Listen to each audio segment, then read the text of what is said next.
El Gobierno Nacional trata de establecer parámetros sanitarios a través de una ley y es por eso que ingresó un proyecto en el Senado. Hoy hubo una ronda de consulta con abogados constitucionalistas y estamos en comunicación con uno de ellos de aquí de la provincia de Santa Fe, Domingo Rondina. Muchas gracias por atendernos. ¿Qué tal, Domingo?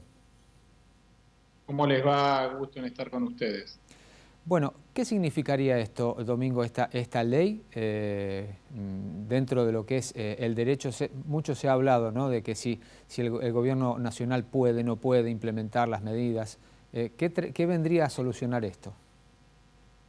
Bueno, al principio la epidemia se manejó con criterios sanitarios determinados a través de decretos de necesidad y urgencia, que es lo normal cuando estamos en una situación de emergencia que requiere decisiones rápidas.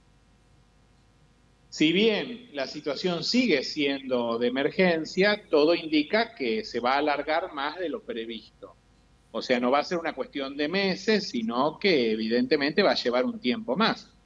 Entonces es bueno que las reglas por las cuales se va a afrontar la situación sanitaria se establezcan a través de una ley del Congreso, de una ley formal, que reduzca las posibilidades que tiene el presidente en los decretos. De eso es muy útil porque, especialmente a los ciudadanos, nos permite saber cuáles son las posibles medidas que se van a tomar. Además, la ley establece 4 situaciones distintas de acuerdo al índice de contagios: riesgo bajo, riesgo medio, riesgo alto y alarma. O sea que, Entonces, perdón, el podemos presidente se saber qué va a pasar. autolimita. Sí, a ver, lo limita el Congreso, pero lo que Ajá, está bueno es que es el propio presidente quien manda el proyecto de ley, bien. siendo que él podría seguir dictando DNUs, ha escuchado el reclamo de la política y de la gente y manda un proyecto de ley. Lamentablemente el proyecto lo podrían haber hecho los legisladores, pero todos estos meses estuvieron sin presentar un proyecto los propios legisladores, que también podrían haberlo hecho.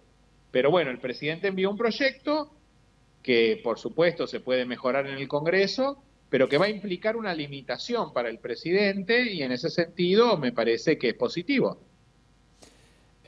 Rondina, cuando se hablaba muchas veces, porque sobre todo en las redes sociales, ¿no?, empiezan a salir los constitucionalistas de todos lados y que en realidad ni siquiera hay algunos que ni siquiera estudiaron derecho, pero bueno, se habla y se dice, no tiene la potestad el gobierno nacional de establecer estas restricciones, no son constitucionales. ¿Cómo fue en la forma, en el fondo, cada uno de los DNU? Ahí hay 2 discusiones. Vamos a tratar de ser muy sencillos. Primero, la primera pregunta es, ¿el Congreso Nacional puede dictar estas disposiciones? O sea, ¿le corresponde dictarlas a la Nación o le corresponde dictarlas a las provincias? Primera pregunta. Segunda pregunta, ¿le corresponde dictarlas al Congreso o es algo que el Congreso no puede hacer? Si es algo que el Congreso puede hacer, también puede delegar facultades al presidente.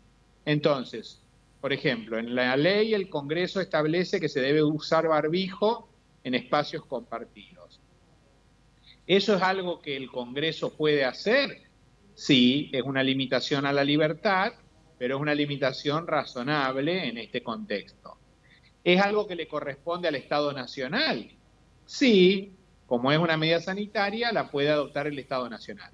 Bien, ahí la está tomando de manera directa el Congreso. Pero a la vez, en el artículo 4, el Congreso dice que si hay alguna otra medida no prevista en la ley que pueda servir, el presidente puede adoptarla por sí mismo. Entonces, si hay alguna medida que no está en la ley, pero que no contradice lo que está en la ley, el presidente podría agregar alguna cosa. Eso es el ejercicio de la facultad delegada de la que se viene hablando estos días. Además de esto, digo, porque muchas veces se dice que lo que debería hacer, lo que debería haber hecho el presidente desde un comienzo es enviar todo, ¿no? al Congreso. Usted decía esto de la necesidad y urgencia, ¿no? Como está establecido en la Constitución. ¿Qué es lo que realmente habría que haber hecho desde un comienzo? ¿Estuvo bien que se manejó por DNU o desde un comienzo se tendría que haber convocado a todo el arco político? A ver, cuando los alumnos empiezan derecho y constitucionales de las primeras materias en todas las universidades, de las primeras cosas que se aprende es que la típica hipótesis para los DNU o para la legislación delegada son las catástrofes naturales y las epidemias. O sea, el DNU está bien utilizado en esta situación de emergencia, de epidemia. Claro que es mejor si algunas cosas se establecen por ley, pero hace un año, por decirte, no podíamos hacer una ley que diga usen barbijo porque ni siquiera se sabía que el barbijo era útil. Hubo muchas cosas que fuimos aprendiendo en este tiempo. Entonces, al principio se trabajó a través de DNU, lo cual es razonable por la urgencia. Después, está bien que se haga por ley. Pero lo que tiene que quedar en claro es que ese no es un problema del presidente. Porque presentar proyectos de ley le corresponde a los legisladores. Si ningún legislador presentó un proyecto de ley sobre el tema o no logró que se reúna el Congreso para tratarlo, es un problema del Congreso. El presidente cumple sus funciones y el Congreso las suyas. Ahora, que es muy gracioso escuchar que los diputados y senadores dicen que el presidente haga un proyecto de ley. Háganlo ustedes. O sea, ahora el presidente lo hizo, lo mandó, pero digo, también hay mucho en Argentina esto de criticar al otro, pero no hacer las funciones propias. Entonces, viste, también eso dice algo de nosotros. Bueno, usted citaba recién constitucional, ¿no? Bueno, hay un bloque de constitucionalidad que Argentina firma tratados internacionales y que no puede borrar con el codo después. Digo porque muchas veces se pone en entredicho qué es más importante, la educación, la salud. ¿A qué deberíamos hacer caso? Sí, digamos, nosotros, las corrientes más modernas del constitucionalismo, hablamos de un bloque de constitucionalidad, como vos bien señalás, que le decimos de consticonvencionalidad o de conveconstitucionalidad, que está integrado por las convenciones internacionales de las que Argentina es parte y por la Constitución, en un mismo primer orden. En ese sentido, como vos señalás, la educación, la salud, la vida, la economía, están dentro de los derechos básicos de las personas que necesitan para llevar una vida digna. Entonces, hay que actuar, el Estado debe actuar de manera tal de tratar de asegurar el cumplimiento de todos esos derechos de la mejor manera posible. Obviamente, si tenemos que elegir entre ser pobres y vivir o ser ricos y morirnos, bueno, tratemos de vivir porque después podemos mejorar la economía. Entonces, es lógico que por ahí se priorice la salud antes que la economía, pero obviamente todo debe ser atendido.